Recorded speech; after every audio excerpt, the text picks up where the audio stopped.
together, everyone. Hai guys, kembali lagi di podcast Unreasoned Talks. Aduh sabar.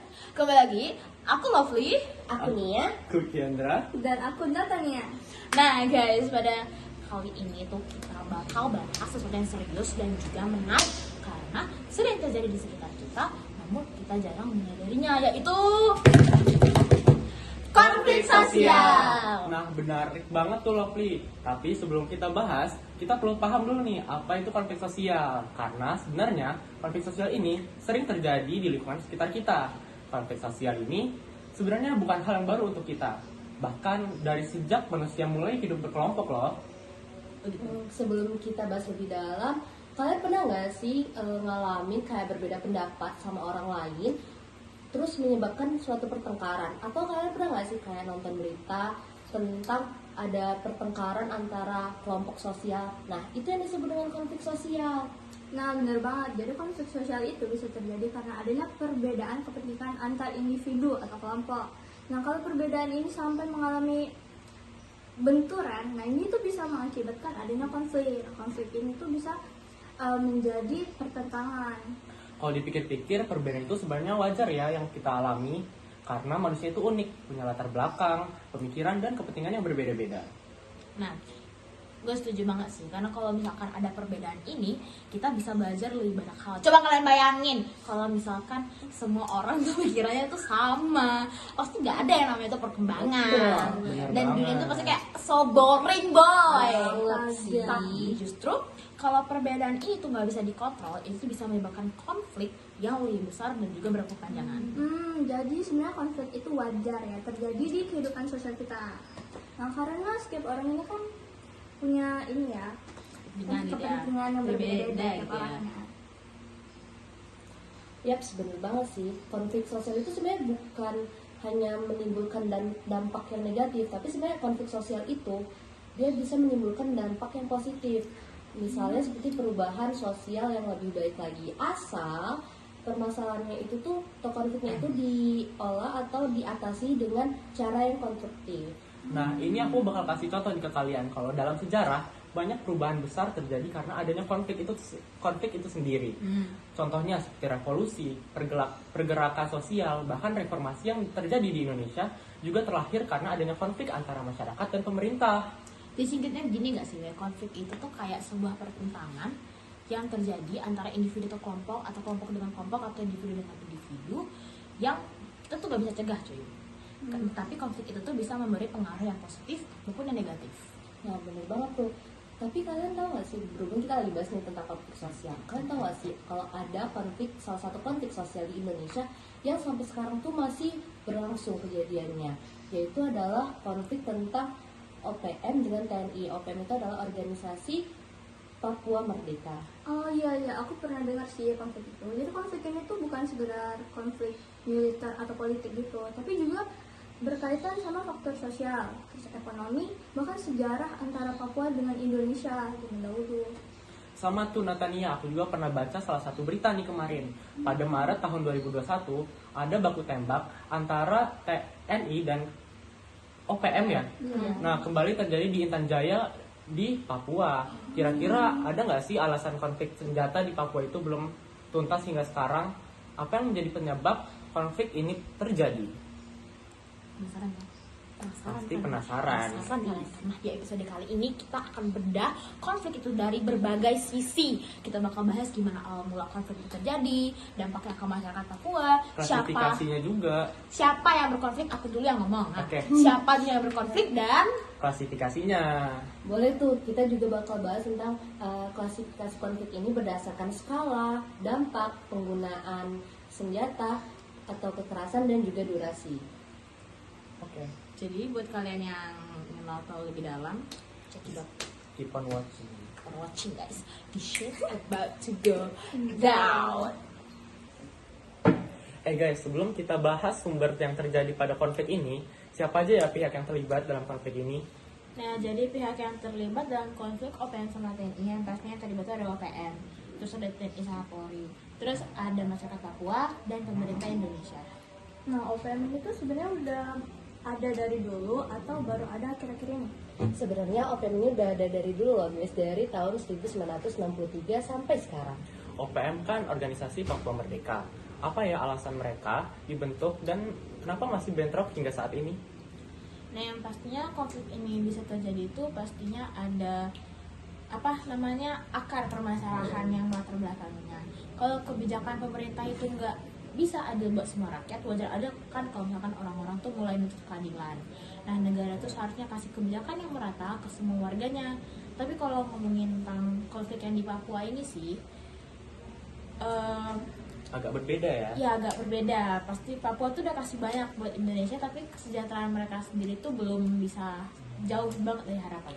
Benar banget, masyarakat Papua pasti juga punya mimpi yang sama kayak kita untuk mendapatkan kehidupan yang layak. Nah, sumber daya, seperti yang kita tahu, sumber daya alam di Papua itu kan melimpah banget kan, tapi nggak jarang kalau misalnya tuh mereka tuh belum mendapatkan manfaatnya secara langsung.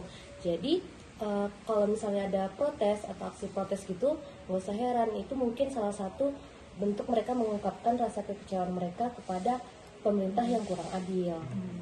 Nah, dari sini tuh kita udah bisa melihat beberapa faktor yang menjadi penyebab terjadinya konflik antara OPM sama TNI.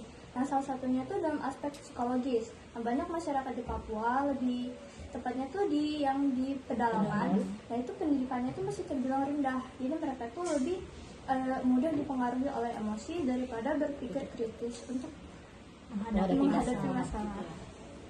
Nah, seperti yang kita tahu kan, sarana dan prasarana di wilayah Papua terbilang cukup mendukung juga. Akses pendidikan hanya terletak di perkotaan. Seharusnya pemerintah Indonesia mampu menjamin pendidikan di daerah pedalaman yang memungkinkan kualitas hidup yang lebih tinggi dan berpikir Biar itu ya pemikirannya tuh bisa lebih tinggi terbuka, dan bisa lebih terbuka. ditunjang juga untuk Permasalahan masalah sosial. permasalahannya juga. Nah, selain tadi ada aspek psikologis, ada juga nih aspek ekonomis yang mempengaruhinya. Nah, dulu tuh pada tahun 1964 hingga 1966, ekonomi di Indonesia tuh sedang nurun banget nih. Dan paling terasa itu di tanah Papua. Nah, penyaluran barang-barang seperti sandang dan pangan itu di Papua itu mulai terhambat dan macet.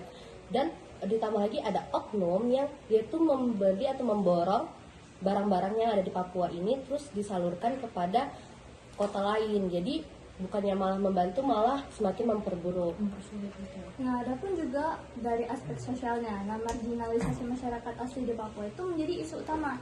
Ketimpangan sosial yang semakin nyata dan juga meningkatnya jumlah pendatang yang dikhawatirkan dapat membuat penduduk asli Papua ini menjadi minoritas di tanah mereka sendiri. Nah, kekhawatiran terbesar mereka itu penguasaan wilayah oleh pendatang serta dampaknya terhadap peran politik orang asli Papua. Nah, kebijakan pemerintah ini tuh sangat penting untuk menentukan keseimbangan sosial yang ada di Papua ini.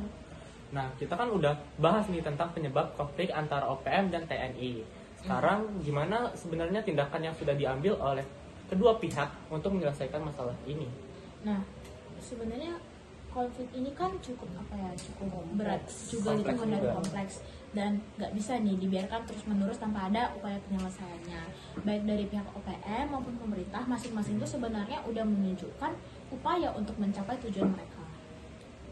Nah, benar banget. Tapi kalau dari pihak OPM nih, mereka tuh melakukan berbagai cara untuk memperjuangkan kemerdekaan Papua. Salah satunya itu mereka dengan gerakan senjata dan serangan terhadap aparat keamanan seperti TNI atau Polri. Nah, kemudian selain itu mereka juga melakukan diplomasi internasional untuk mendapatkan dukungan dari negara-negara lain. Nah, selain itu, OPM ini tuh sering menggunakan propaganda untuk menarik simpati masyarakat, baik di dalam negeri maupun di luar negeri. Nah, mereka ini juga menyebarkan narasi bahwa Papua itu seharusnya merdeka dari Indonesia dan mengajak organisasi HAM internasional untuk menyoroti kondisi yang terjadi di Papua. Nah, Natania, sementara itu, pemerintah Indonesia juga nggak tinggal diam. Mereka melakukan operasi militer yang melalui TNI Indonesia untuk menindakkan gerakan separatis. Selain itu, ada juga upaya negosiasi dengan kelompok-kelompok tertentu di Papua untuk meredakan konflik yang sedang terjadi ini. Nah, nggak cuma itu, Kenda. Pemerintah juga melakukan kebijakan otonomi khusus atau yang disebut dengan Otsus, nah sebagai upaya untuk meningkatkan kesejahteraan masyarakat di Papua. Nah dengan Otsus ini Papua mendapatkan anggaran yang lebih besar untuk pembangunan dan untuk meningkatkan kesejahteraan mereka. Nah tadi kan kok bahas tentang Otsus, tapi tahu nggak sih Otsus itu sebenarnya masih jadi perdebatan di sana, karena sebagian masyarakat Papua tuh merasa kalau kebijakan yang Otsus itu tuh nggak cukup untuk menyelesaikan permasalahan mereka. Bahkan ada yang menganggap tuh, masyarakat Papua ada yang menganggap Otsus itu dibuat sebagai cara pemerintah untuk tetap mengontrol Papua. Nah ya, makanya ada yang namanya tuh pro sama kontra. Nah di satu sisi ada yang merasa Otsus ini membantu pembangunan yang ada di Papua, tapi di sisi lain itu ada yang menganggap bahwa kebijakan ini tuh sebenarnya belum menyentuh akar masalahnya seperti keadilan dan hak untuk menentukan nasib sendiri. Nah teman-teman, selain Otsus itu ada juga pendekatan lain yang dilakukan oleh mereka seperti dialog damai dan program kesejahteraan yang lebih merata. Tapi pertanyaannya, apakah upaya ini benar-benar sudah cukup? Nah sebenarnya jawabannya sih masih abu-abu ya Kianda. Konflik ini tuh kan tadi seperti yang kata Lovely kan, terlalu kompleks dan terlalu berat kan untuk diselesaikan dengan satu kebijakan aja. Makanya butuh pendekatan yang lebih komprehensif, termasuk pemberdayaan masyarakat, dialog yang lebih terbuka, serta membangun kepercayaan dari berbagai pihak yang terlibat. Nah yang jelas selama masih ada ketidakpuasan dan juga ketidakadilan yang dirasakan oleh masyarakat Papua, konflik ini tuh sebenarnya belum benar-benar udah selesai. Nah maka dari itu pemerintah perlu mencari cara yang lebih efektif untuk membangun kepercayaan dan juga kesejahteraan di Papua. Setuju, gue setuju banget Setuju sebenarnya. sih. Nah, setuju gak? Setuju banget. Nah pastinya itu harus ada strategi yang lebih mendalam dan melibatkan semua pihak yang terkait di konflik ini, karena kalau nggak ada konflik ini ya udah gelar-larut gitu aja, dan dampaknya nggak hanya dirasakan oleh masyarakat Papua dan bisa dirasakan dan bisa aja dirasakan oleh seluruh Indonesia. Dan bahkan bisa berdampak lebih parah ya sih sebenarnya. Oke, berarti hasil akhir konflik ini sebenarnya belum ada benar-benar yang terasasi kan? Bener. Hingga bahkan sampai sekarang nih, sampai detik ini konflik di sana tuh masih belum mereda sama sekali dan masih belum mencapai penyelesaian yang final. Tadi kan kita udah bahas tentang pengertian konflik sosial, terus salah satu konflik sosial di Indonesia apa tadi konfliknya? OPM sama versus TNI. Terus ada penyebab terjadinya, pihak Pihaknya. yang terlibat, tindakan yang dilakukan, dan juga hasil Hasil akhir akhir. dari konflik tersebut. Nah, gimana kalau sekarang kita mengklasifikasikan konflik di tanah Papua itu dan jadi beberapa jenis konflik sosial? Nah, boleh banget tuh. Yang pertama, gimana kalau kita bahas nih berdasarkan durasinya. Kalau konflik OPM dan TNI ini termasuk durasi panjang atau pendek ya guys? Nah, konflik OPM versus TNI ini sebenarnya termasuk dalam konflik yang durasinya panjang, karena konflik ini kan telah berlangsung selama beberapa dekade dan bahkan sampai sekarang tuh kan belum ada penyelesaian finalnya kan. Jadi konflik ini tuh termasuk ke dalam konflik jangka panjang. Kalau berdasar penggunaan kekerasannya itu termasuk bersenjata kecil, besar, peperangan, atau tanpa kekerasan tuh? Nah konflik antara OPM sama TNI ini tuh menggunakan kekerasan dan termasuk dalam kategori bersenjata kecil. Nah karena biasanya OPM itu menggunakan senjata api kecil kayak pistol, terus juga senapan serbu, dan juga kadang-kadang itu pakai bahan peledak rakitan. Nah sedangkan TNI ini tentu saja menggunakan persenjataan yang lebih lengkap. Nah, tetapi dalam operasi terbatas di Papua, fokusnya itu bukan pada pengerahan kekuatan militer besar-besaran. Nah, konflik ini tuh juga nggak termasuk dalam kategori bersenjata besar karena tidak melibatkan penggunaan senjata besar kayak tank sama pesawat tempur. Dan mereka ini juga tidak melibatkan pertempuran berskala besar yang melibatkan banyak pasukan. Banyak gitu ya, antek-anteknya gitu ya. Banyak itu Nah, ya. kalau berdasarkan dampak, kira-kira ini termasuk destruktif atau konstruktif ya? Aku jawab. Nah, konflik ini tuh mayoritas memberikan dampak destruktif. Kenapa tuh? Pegang. Mic-nya. Oke. Memberikan dampak destruktif ya. Meskipun dalam beberapa kasus tuh ada potensi dampak konstruktif yang terbatas. Mengapa bisa bilang begitu? Karena konflik ini tuh telah menyebabkan kematian dan luka-luka di kalangan warga sipil, anggota TNI atau Polri, dan anggota OPM. Banyak juga ya Lovely. Banyak. Dan kekerasan yang terjadi itu seringkali mic-nya mana? Dan kekerasan yang terjadi itu seringkali memaksa warga sipil tuh yang kena dampaknya itu untuk mengungsi dari rumah mereka. Bayangin, diungsi dari rumah sendiri cuman gara-gara konflik yang mereka tuh Gila nggak sih, masuk gitu. gila sih. Gila sih. Belum Gila ya. belum selesai. Nah, dari itu tuh bisa menciptakan krisis kemanusiaan dan mengganggu kehidupan sosial dan ekonomi. Baik OPM maupun aparat keamanan dituduh melakukan pelanggaran HAM yang memperburuk ketegangan dan ketidakpercayaan. Dan pastinya konflik itu tuh bisa menyebabkan trauma psikologis yang mendalam bagi individu dan komunitas yang terkena dampak kekerasan. Nah, kalau berdasarkan jenisnya, konflik ini tuh termasuk manifest atau laten?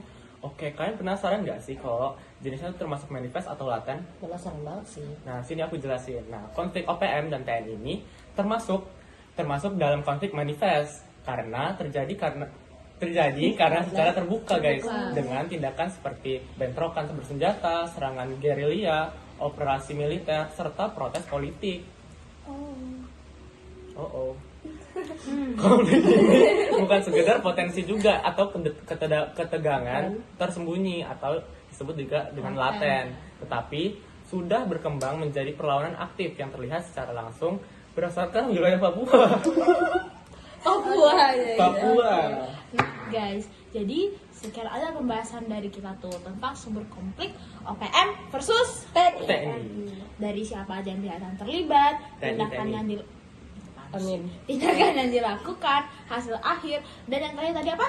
Dasar klasifikasi konflik sosial. Semoga konflik ini segera cepat teratasi ya. Amin ya robbal alamin ya. Karena itu pasti kasihan banget yang terdampak yang gak ada salah apa itu kayak Semoga cepat mendapatkan solusi yang adil bagi kedua belah pihak yang terlibat, baik yang pro maupun yang kontra. Nah, gimana nih guys? Apakah kalian ada Pendapat pendapat lain? ataupun tentang konflik cara ini. mengatasinya menurut Yang kalian? menurut kalian tuh efektif untuk diterapkan sama pemerintah. Komen di bawah, guys. Komen di bawah, kalau nggak di atas. Oke guys, sekian pembahasan dari kita kali ini. Jangan lupa like, Comment, share. Dan subscribe. see you next time. Bye bye guys. Bye bye.